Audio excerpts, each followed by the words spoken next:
Hello and welcome to the Vanessa Eriksson podcast. I'm Vanessa, your host. I'm here to bring you conversations with leaders and influential people on data, AI, innovation, and leadership. Today's guest is Danielle Fieter, a global leader at the intersection of technology, regulation, and innovation. So, without further ado, let's get this started. Welcome, everybody.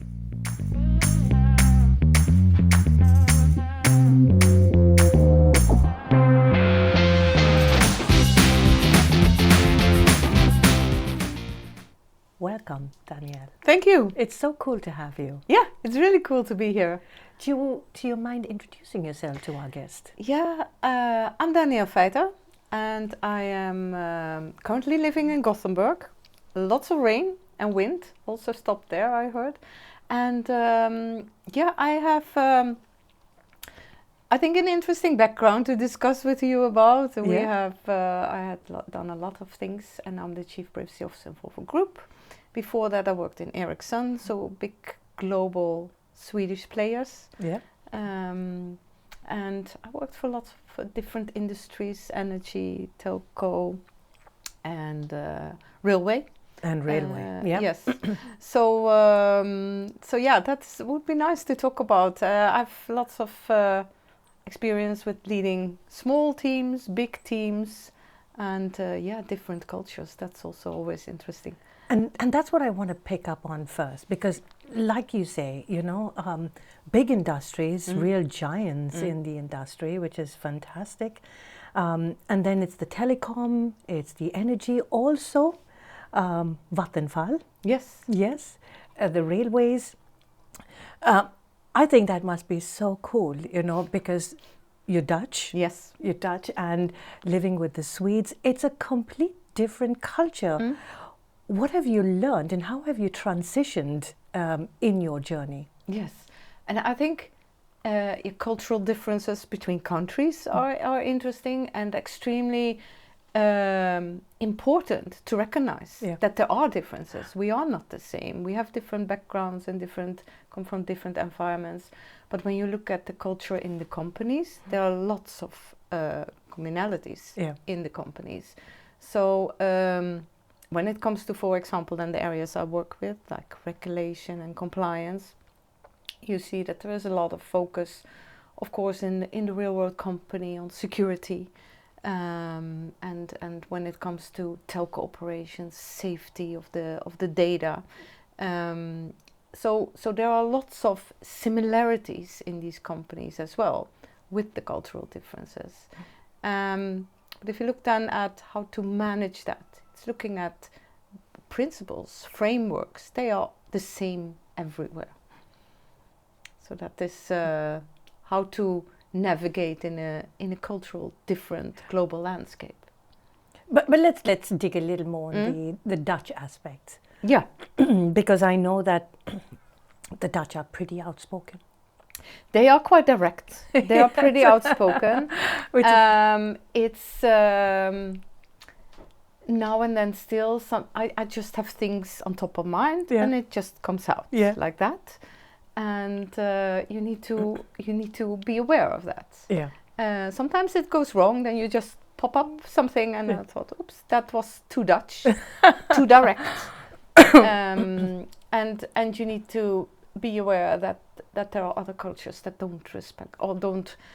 They do respect, but don't recognize that it's my normal way of working. Or it's my background culture, and you need to realize that other cultures bring other things. True. And I'm sorry, I should not laugh, but I laugh because I'm Indian and I think we're pretty outspoken too. And I usually call it the foot and mouth disease because you put your foot in your mouth. But I'm learning, and I think after also, and the same for you, I'm guessing, being here after a while, you learn how to work along with the Swedes or the other cultures. Yes. If you look at your leadership, is there any specific what you have done, any specific tactic, strategy that you have used to work along all these other different geographies as well? Yeah, I think what helps a lot is to be open, transparent, and that builds trust. Always take people with you in what you want to achieve, and always be open for feedback. Also, when it's difficult feedback, cherish those challenging people in the team, because they are often right. It's not often easy to hear or get criticized, but that's I think a strong point that I've kept and tried to keep all these years. And yes, within these companies and within the work that I do, it's being flexible and down to earth and practical. Because we can't do everything. We need to make sure that we have practical solutions for the business.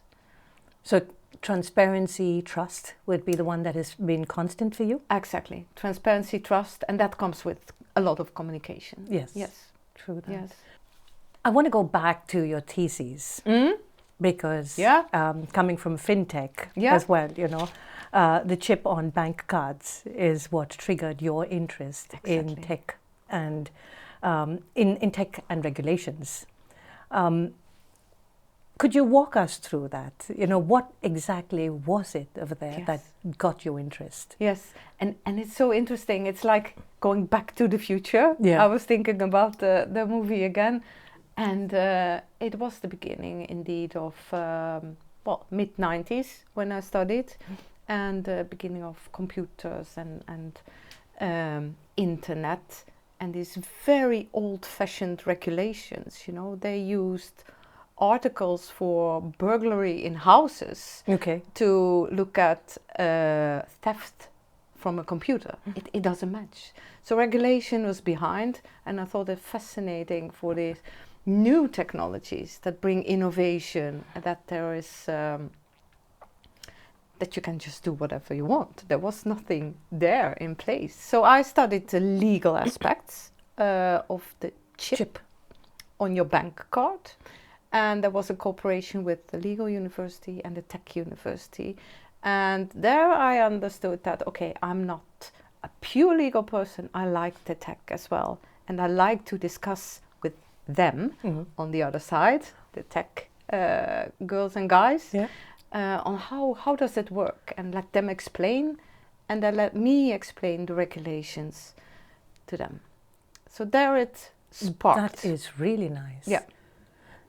Because I can imagine that, you know, how does it feel? Because you need someone to be explaining to the people who are creating the product what can and cannot be done. Yes. So absolutely, and it's fantastic then that you have that interest of both tech and regulations of privacy, because then you are really able to understand and add value. Well done, you. Yeah, that's still what I do today. Yes, indeed. Yeah. But how do you feel going back to the chip with the bank cards?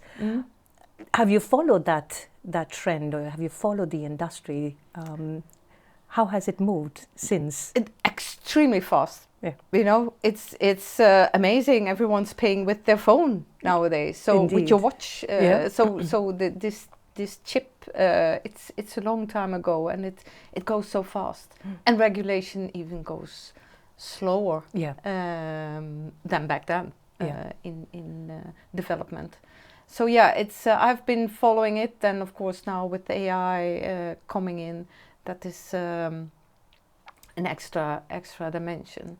But it's still explaining the regulations. You know, the EU AI Act, it's 300 pages. Who's going to read it? Who's going to understand it? Who's going to explain it to the people that develop the AI? So, that's still my main thing.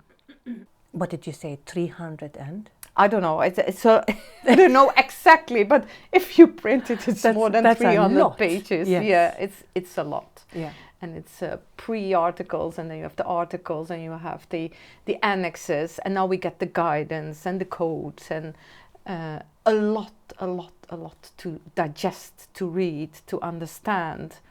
And it's not the most easy language either, the legal language, No. to explain what can we do, what can we not do. Because sometimes, at least in my humble opinion, it falls a lot in the grey zones. Yes. And you interpret it yourself, Yes. you know, how you want to kind of move ahead with it. Yeah.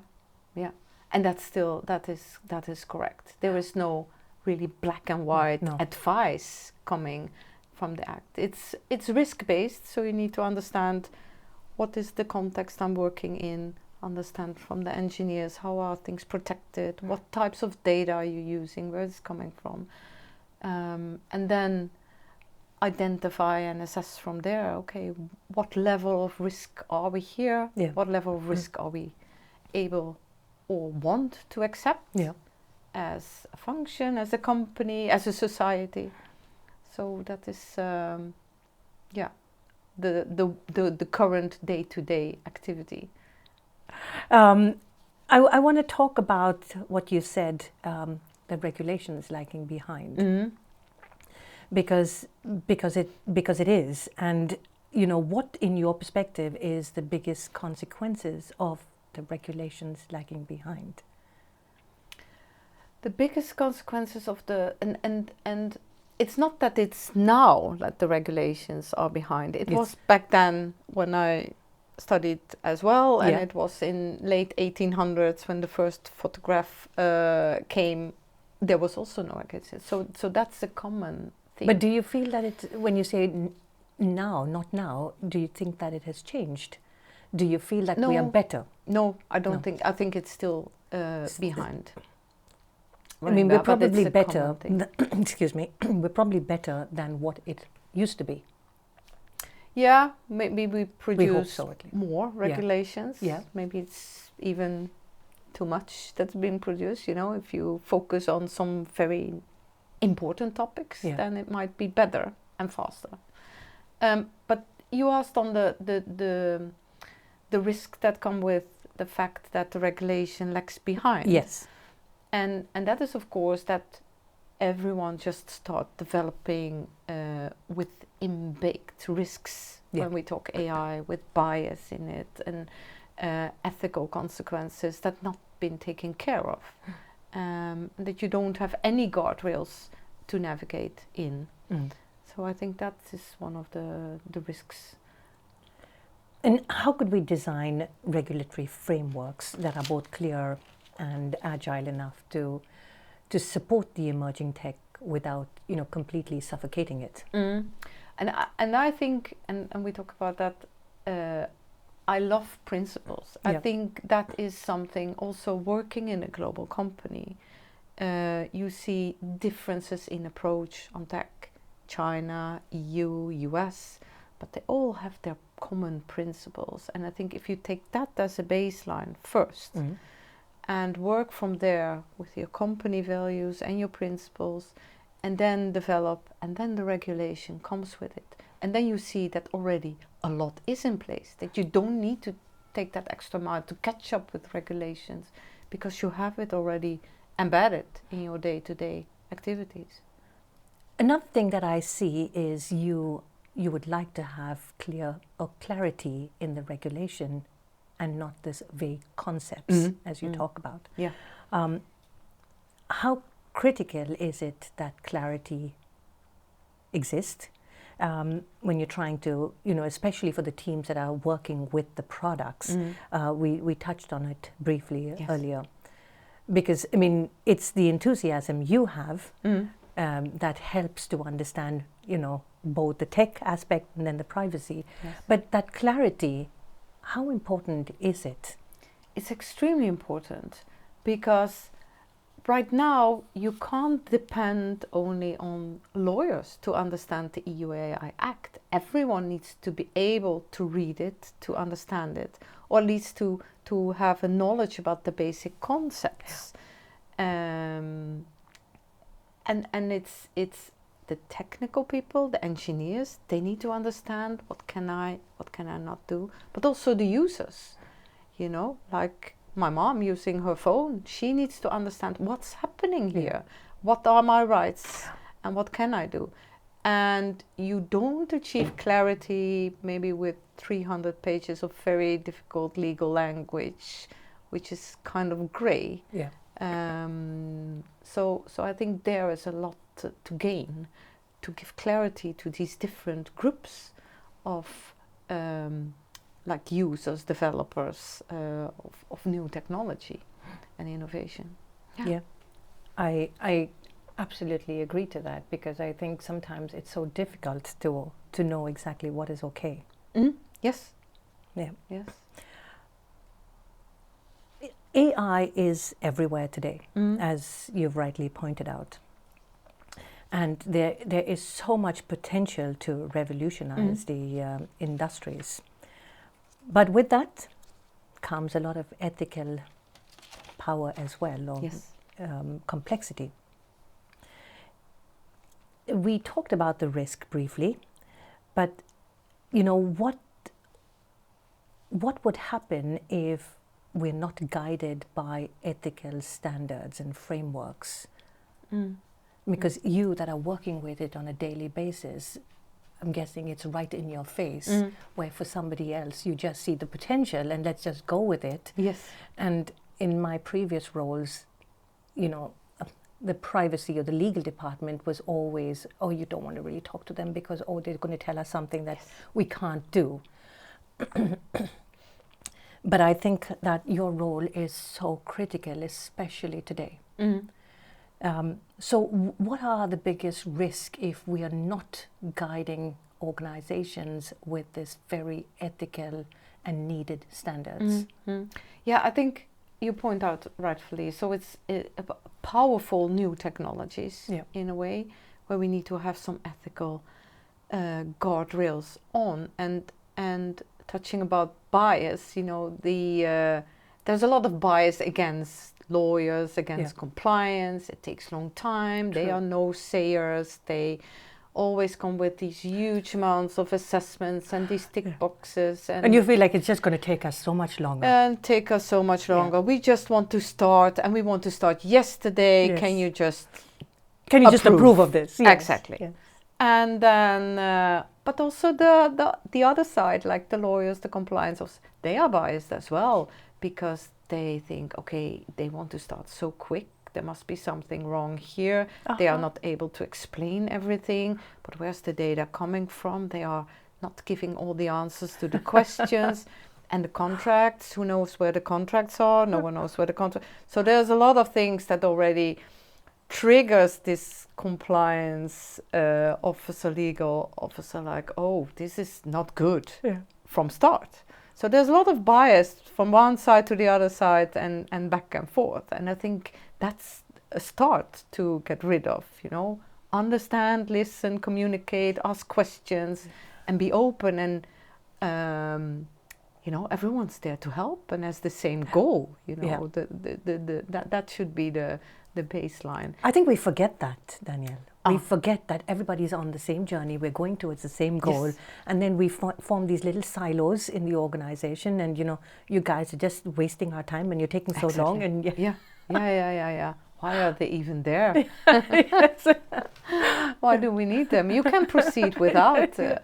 But as you said, there need to be some thinking around ethical guidelines, guardrails, bias, and not just develop everything just because we can. Yeah. We need to think about what is the country we are in. Do people expect these type of tools? Can we develop this technology here? You need to have conversation with huge amounts of different people with different backgrounds, different cultures, and different input to get it right. But I can imagine, both your work at Eriksson and also now Volvo Group, because that must be so huge, this whole ethical strategy that you have to set. Because Volvo Group is not just it's not just the trucks, it's the buses and the Penta and the boats and wow. Yeah, it's a lot. It's a lot. But then again, I'm not doing that by myself. No. It's of course the company, the big companies with a cultural history as well, with their ethical standards and their values. True that they live up to, and starting from there, then it becomes easy to break the hard questions, and then you can navigate these difficult questions in a good way. Let's go back to the biases, because that's the first time I heard what the legal and the compliance teams must be thinking about the rest of us.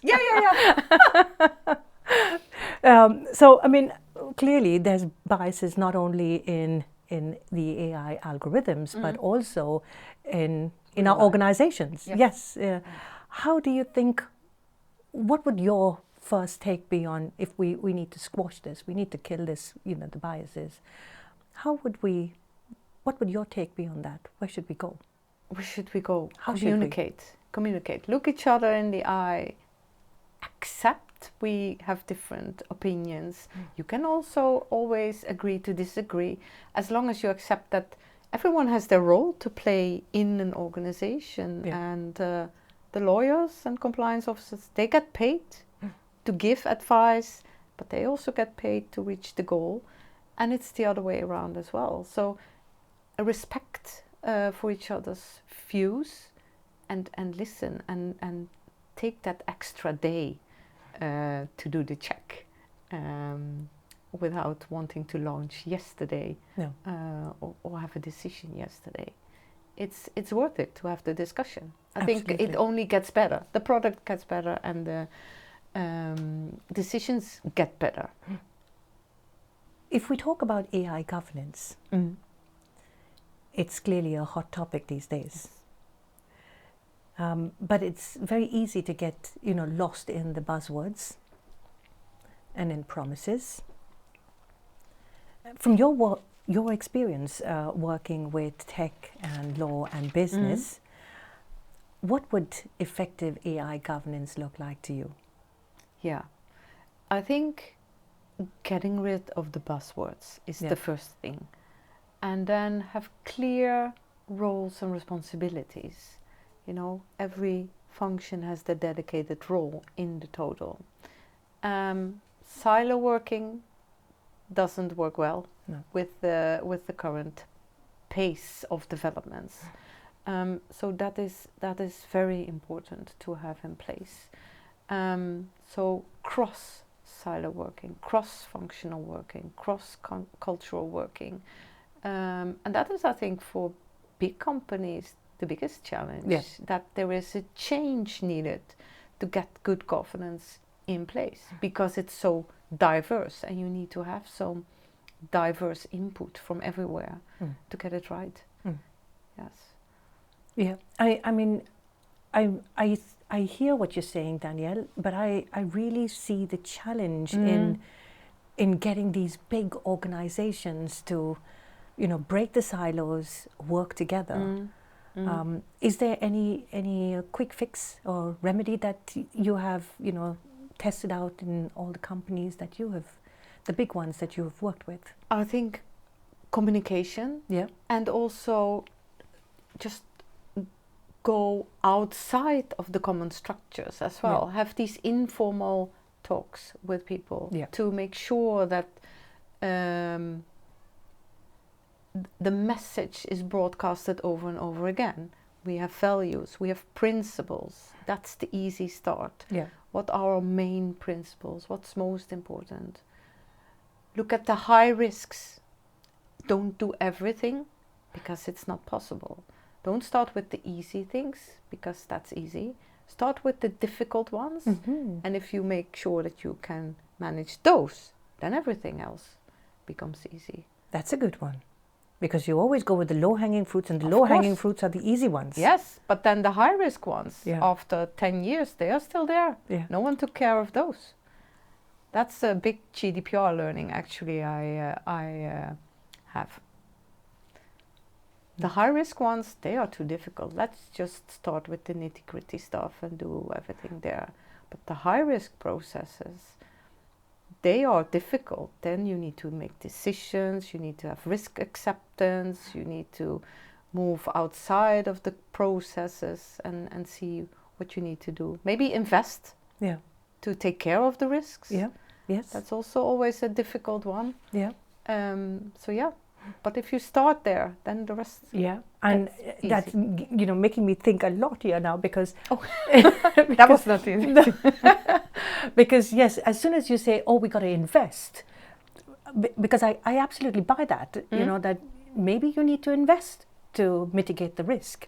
But as soon as I go and say, "Oh, we need to invest in this and this," that's not going to be accepted. No, go do something else and show us that this actually works before. But I like what you're saying. I mean, I totally think that if you fix the top one, the most risky one, but everything else would be so easy. Yes. Gonna take that with me. And that is what's happening in real life. You cannot just do everything without either accepting the risk or taking care of it. Yeah. So if you had a seat at the table writing AI regulation from scratch, what's the one principle you'd absolutely see, right in front of you? Yeah, and the one principle, that's really hard because I like them all. I like security, I like minimization, I like quality, and so I would still try to get them all in. But if I would choose, it would be transparency and accountability. I think those bring most value for their principle being most value to companies and also to users of technology. Transparency and accountability. Yeah. Transparency and accountability. That will be the ones that, if I need to choose, will be there. Yeah. It are two. It's not one, but yeah. Yes.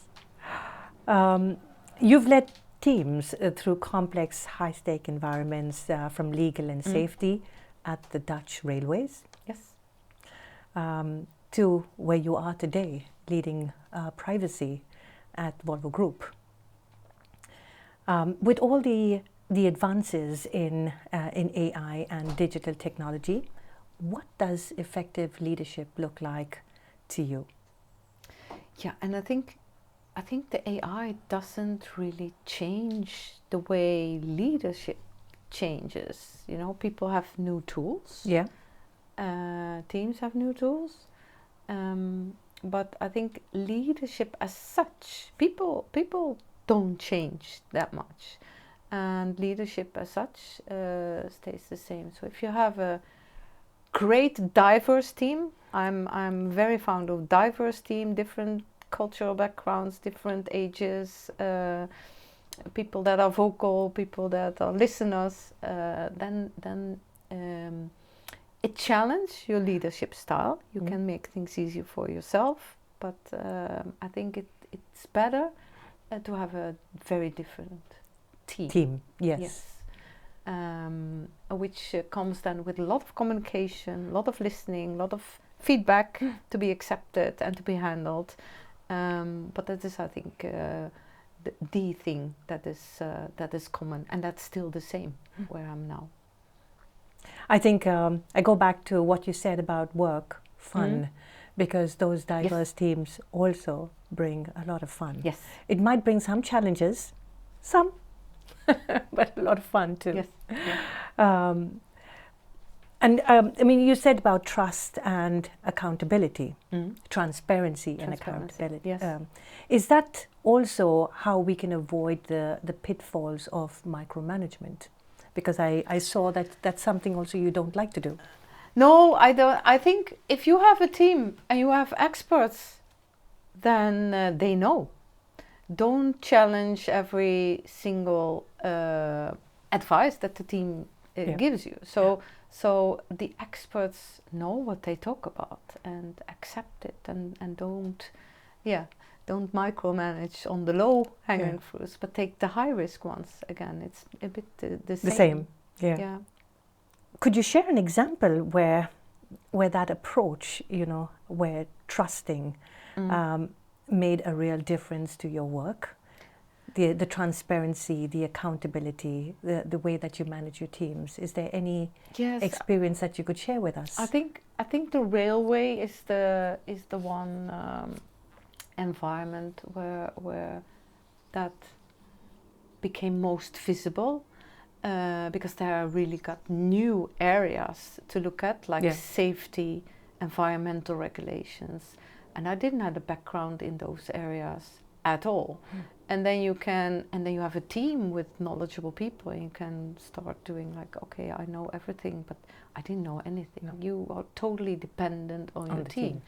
And that is, I think, a very good thing, to make sure that the team gets you to understand, okay, this is what we're working with, and that you slowly know exactly what questions to ask without starting that micromanagement, because the team knows the details of the environmental regulation and what needs to be done in the operations. So yeah, that was the railway is the team environment where we worked most cross-functional and with real super experts, I would say. Yeah. I'm just going to deviate a little here, because I'm thinking you've worked with Vattenfall, the energy and the railway and telecommunications, Eriksson, and the Volvo Group, which has got a very diverse products or organization. Where did you, which one, if you had to choose, the leadership styles today, which one do you think was really different? Which I think, for myself, I don't think the leadership style was different. The only thing is that I learned more. Yeah. So that changed me in way of approach. So I think I'm better now than I probably was when I started. Yeah, true. We all are. Yeah, so I hope at least. And not that I was bad then, but you learn a lot. So you take all these experiences with you. And I don't think you can expect all these companies to have exact the same leadership style. They also have different cultures. They have different goals and approaches. But they are all infrastructure companies, something with infrastructure. So the common theme is safety. It are very operational companies, all very operational processes. It's the thing that need to be in place. Robust processes, safety processes. That is something that is, from a leadership perspective, in all these companies, a very important focal point. And of course, we didn't talk about that. Customers. Yeah. They all have customers, and those are. The most important from a leadership perspective, if you look at that part. Very nice. Thanks for sharing. Let's talk about your learning journey. I love it that you want to learn. You want to keep learning. It doesn't end. And I'm currently doing my MIT course. So yes, I agree to that, because I think you have to keep in the game and also get your enthusiasm up. Yes. What's the one lesson you've learned recently that surprised you or changed how you see the world? That surprised me. When it comes to learning, I think, as you say, you want to keep up with things. Yeah. Recently, when it comes to the AI, then you need to make sure. I know a lot, and I know a lot. But you get very confident when you have done some learning, you have gone through some exams. It's not like it's that easy as it was before. It really is. It's taking lots of effort and time and getting it into the brain. But if you've done it, then it's great, because then you can ask these good questions to the engineers. And why is it like that? You understand the language that's being used. So I think that is really, really important, to not be left behind. True. In a way. Yes. True. And another thing I see is that the older you get, unfortunately, you're not so attractive any longer in the market. So keeping up and getting yourself educated, or constantly being out there, and it's also then the value that you bring is much more attractive. Yes. So it's at least what I'm learning. Yes. And one way of learning, it's not only to take up the books, but it's also to work with the real young people. Yes. To have them in the team, because they ask questions that you think, oh, now I need to think here about. So that is really, really good. Just these fresh new ideas and combine them with the years of experience. That's amazing. So for all the younger people then that are listening to us, what's the one piece of advice you would give for those who are trying to get into the same space as you are, with privacy, with compliance, with regulations? What's the one piece of advice you would give them? It is the learning part, I think. It is the learning part. And not only learning, that the practice. Just do it, fail, try again. Yeah. And it's a constant development of yourself. Don't be afraid to change jobs. Don't be afraid to do something else, or from a manager be a team member again, or the other way around, because it brings a lot of value and a lot of new learnings as well. And talk about failing, I'm trying to learn wing foil. I saw that this summer. And that's a lot of failing before you actually get up somewhere. And, so also some fun things you need to learn new. Yeah, but wait a minute. I please explain to our audience what wing foil is. Yes, I am not sure if it's you have a big wing that you hold in your hand. Yeah.